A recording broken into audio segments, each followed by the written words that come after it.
सब चीज तो दऽ देलियै।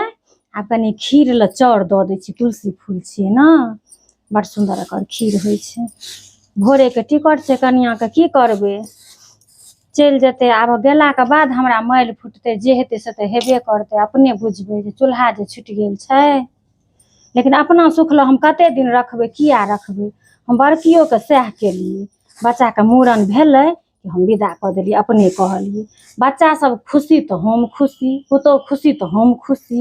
कनि एखन मानबै दानबै तहन ने बुढ़ारीमे हमरो मानतै। बच्चा सबके पढ़ाइ लिखाइ लऽ कऽ तऽ गाममे दिक्कते नहि छै, कोनो पढ़ाइ लिखाइ छै।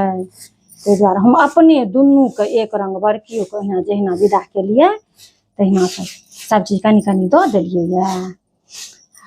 बौआ तऽ हमर कहै छै किछु लेबे नहि करबौ, नहि लैत रहै छै, लेकिन नहि, सबचीज कनि कनि दऽ देलियै हँ।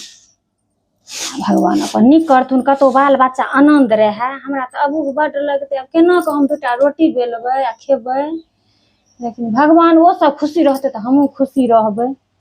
कनि दिन की करबै, ओहो तऽ जरूरिए छै, ओहो तऽ जरूरिए छै। भगवान नीक करथुन, दऽ दै छी।